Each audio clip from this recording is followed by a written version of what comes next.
The formula that is used in the allocation of seats to political parties is a total number of votes cast in the election. That figure is divided by the total number of seats in the National Assembly, which this year will be by 96.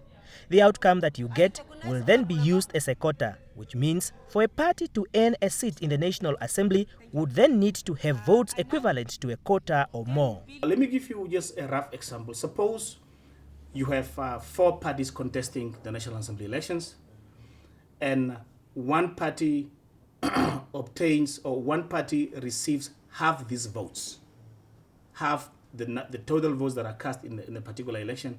Obviously, that particular party will be entitled to half the seats in the National Assembly.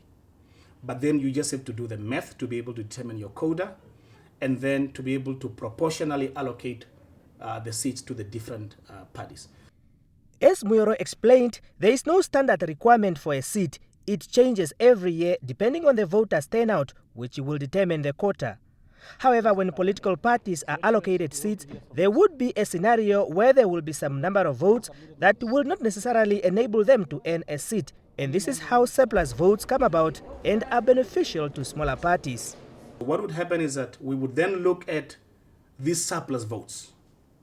One party may have a surplus vote of about, say, 9,500. The second party would have a surplus vote of, say, 7,000 or 8,000 votes. And then depending on the number of seats remaining, they would then be allocated proportionally to, starting with the party with the highest number of votes, and then you go down like that.